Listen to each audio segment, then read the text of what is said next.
Tássio, se o dinheiro existe, como disse a representante da ONU, por que tanta resistência? O que está de confuso no modelo que tem evitado um comprometimento maior? Quando ela coloca que o dinheiro existe, porque hoje a gente tem, por exemplo, só de subsídios à indústria do petróleo, são 7 trilhões de dólares. 7 trilhões de dólares são os dados do Banco Mundial. Então, o dinheiro existe. Se você tem 7 trilhões de dólares subsidiando combustível fóssil, basta você transferir. E a necessidade de financiamento é 1,3 trilhões, bastava você passar uma fração do que hoje é colocado como subsídio aos combustíveis fósseis e ele ser aplicado na agenda de transição energética justa, né, e adaptação. Então, acho que isso é aquela que refere que existe o dinheiro, a gente precisa fazer esse dinheiro transitado, que hoje está suportando e dando apoio aos combustíveis fósseis, ele transitar para a nova economia e essa transição justa. Mas por que esse trânsito não está acontecendo, Tássio? Por que há essa resistência? É o modelo? É o timing? Eu acho que tem vários fatores que estão aí. Tem uma questão chave, que a gente tem um objetivo que foi colocado lá na COP28, há 2 anos atrás, em que ele diz de forma genérica, né, que queremos avançar e se distanciar dos combustíveis fósseis, mas não dá um prazo, não dá uma estratégia, não dá um caminho para chegar até lá. E eu acho que é por isso que o Brasil tem apontado e colocado isso de forma explícita, né? Foi colocada na própria fala do presidente logo na abertura, de que a gente precisa construir esse mapa do caminho, ou uma espécie de uma estratégia para que a gente possa, num prazo definido, sinalizar que vamos, por exemplo, acabar com os subsídios aos combustíveis fósseis ou reduzir drasticamente eles, e assim apontar o caminho para todos aqueles que investem, né, no setor energético, apontar o caminho para onde devem ir esses investimentos. Então, esses desinvestimentos de combustíveis fósseis devem ser feitos de forma decisiva, né? Então, seja nos bancos de desenvolvimento, seja nos bancos nacionais, seja nas empresas, nas corporações. Então, por isso é tão importante que agora, nessa COP, a gente tenha um apontamento forte no sentido de construir essa estratégia global, né, com compromissos globais, para a gente se livrar dos combustíveis fósseis. Até porque não adianta só a gente aumentar as energias renováveis. Se a gente só aumentar as energias renováveis e não diminuir o consumo de combustíveis fósseis, as emissões continuam. Porque as energias renováveis não emitem nada, mas os combustíveis fósseis continuam emitindo. Claro. Lorival, espera aí, Lorival, já vou te chamar. O Caio, que está lá em Belém, só para a gente ligar aqui um tema no outro, o que o Lula espera alcançar nessa volta a Belém? Bom, Thaís, a informação que a gente tem é que o presidente Lula, pelo menos a diplomacia brasileira, espera que ele, de fato, entre e ajude na negociação climática mesmo, né? Há uma previsão, a agenda dele não está fechada, mas há uma previsão de que ele converse, pelo menos, com os porta-vozes dos principais grupos de países, né? A COP tem esse modelo de negociação por agrupamentos de países, né? Então, por exemplo, que ele converse com os árabes, né, que formam um grupo ali de 22 países da Liga Árabe, com o grupo africano, esse é o nome, formado por 54 países do continente africano, União Europeia, ou seja, justamente para tentar destravar, ou seja, entrará sim na negociação climática. Paralelamente a isso, a questão do combustível fóssil que o Tasso vinha colocando, o presidente Lula, no discurso na cúpula dos líderes, que antecedeu a COP, e no discurso de abertura da COP, na primeira segunda-feira, né, da semana passada,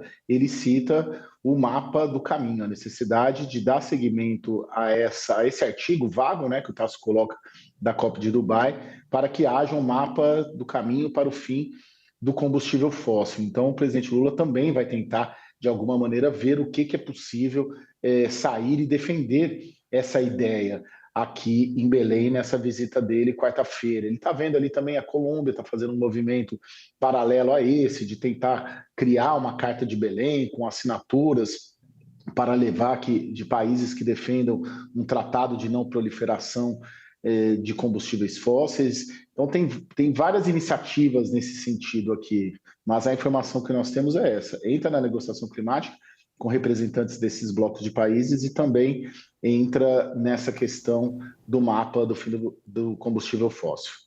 Lorival, qual a sua expectativa para a taxa de sucesso de Lula, lembrando das contradições que você mesmo vem ressalvando aqui esse tempo todo? Quer dizer, nós estamos caminhando para a reta final da COP, que foi uma discussão com mais impasse do que com arranjo, e o Lula tentando fazer essa amarração agora no final. Bem, as COPs sempre são uma montanha-russa de emoções, porque envolvem concessões recíprocas, uma diplomacia ambiental extremamente intensa, que na visão dos países e das empresas, essas concessões reduzem a competitividade vis-à-vis os outros países, as outras empresas. Então, a gente não sabe que o Brasil vai conseguir, o humor do mundo não é favorável, como a gente tem analisado aqui. Mas eu queria aproveitar a presença do Tasso Azevedo, que é coordenador dessa iniciativa monumental, que é o Mapa Biomas. Para quem não conhece, precisa conhecer, reúne o conhecimento de todos os setores da ciência brasileira e traz uma informação muito interessante sobre a situação do Brasil em termos de meio ambiente. E, Tasso, eu queria te perguntar uma pergunta que tem a ver com a pergunta da Thaís. Assim, se a gente tem, de um lado, o governo Lula conseguiu uma significativa redução do desmatamento, das queimadas, e, por outro lado, o IBAMA licenciou a exploração de novos campos de petróleo, justamente aí perto da Amazônia, nas vésperas da COP. No balanço entre essas credenciais positivas que o presidente Lula traz, que aliás não é só desse governo, também do governo entre 2005 e chegando até 2012, essas credenciais positivas de um lado, e esse que eu considero um enorme deslize estratégico do Brasil.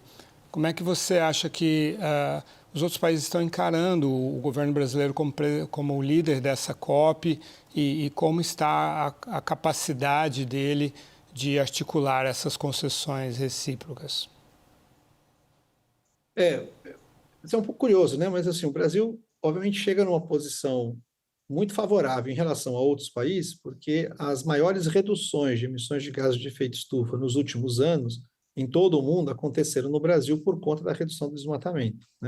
Então, uma redução acumulada de emissões de quase um terço das emissões, 33% das emissões reduzidas aí ao longo desses últimos anos.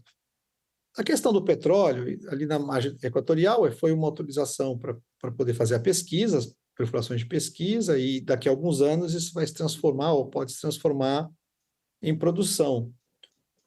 O que pode acontecer é que a gente está fazendo um investimento errado, que a gente precisa acabar com o mais rápido possível com a nossa dependência de combustíveis fósseis, e esse grande investimento sendo feito pela Petrobras pode ser um investimento que vai, digamos assim, micar no futuro.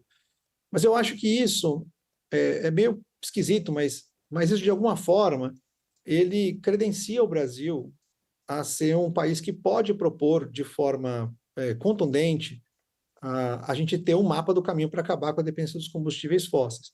Porque não é um país que não tem um interesse específico nesse tema, ele tem um interesse específico, porque é um grande produtor de petróleo e está aumentando a produção, então vai ser um país muito importante na produção de petróleo, mas mesmo assim propondo que a gente tenha claramente um mapa do caminho para a redução das emissões. Eu acho que, ao fazer isso, ele coloca um pouco em perspectiva o que é a posição da Arábia Saudita, por exemplo, que é bem independente, o maior produtor de petróleo, e que não quer sequer discutir o tema. Então, acho que o Brasil, sendo um grande produtor de petróleo, ele propor isso tem mais força do que outros países que não sejam grandes produtores propor. Então, eu sei que parece um pouco, enfim, esquisito, esse tema, mas nesse tipo de negociação, essa que é a questão que está na mesa.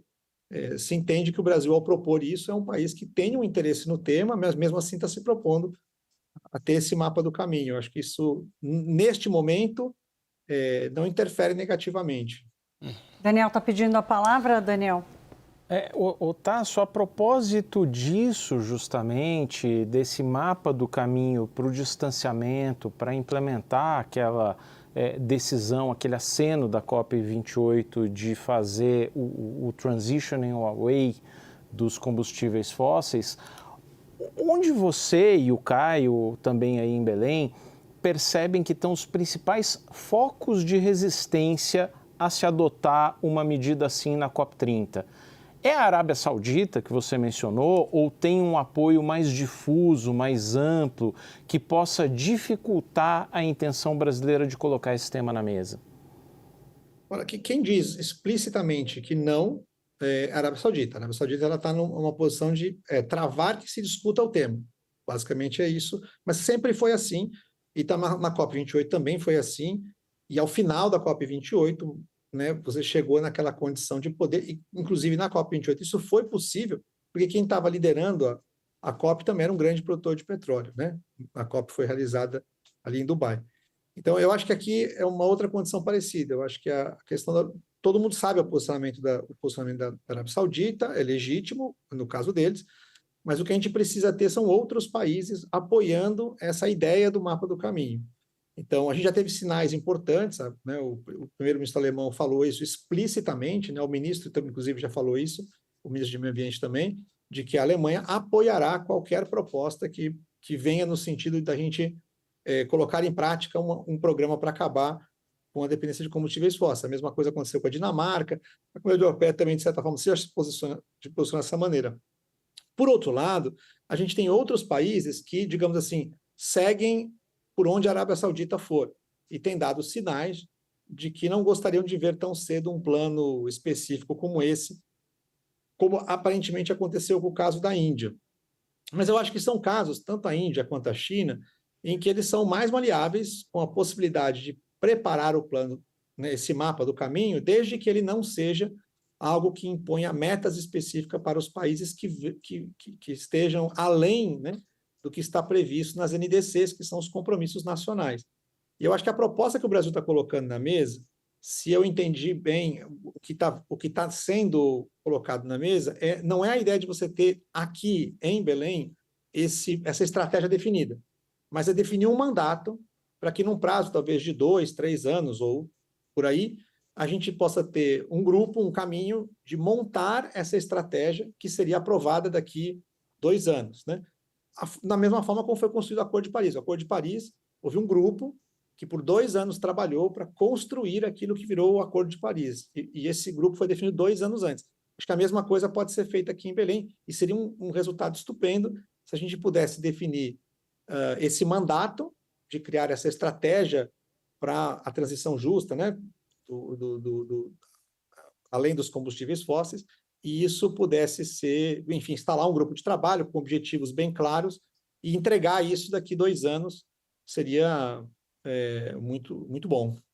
Tasso, a gente não tem um mapa do caminho ainda para a transição, mas nós temos um mapa do caminho do que acompanhar e do que cobrar e do que entender do processo aí que você acaba de descrever para a gente, onde é que o mundo não vai poder perder o fio da meada da criação desse mandato e da manutenção do debate. Caio, eu tenho 1 minutinho para você, mas eu acho importante, até porque o Tasso citou aqui a decisão da Alemanha de dizer eu vou apoiar, mas hoje a gente se surpreendeu com uma declaração do primeiro-ministro alemão, Friedrich Merz, dizendo quase que a turma que estava lá comigo de jornalistas deu graças a Deus de ir embora de Belém. O que aconteceu? Qual a resposta do governo?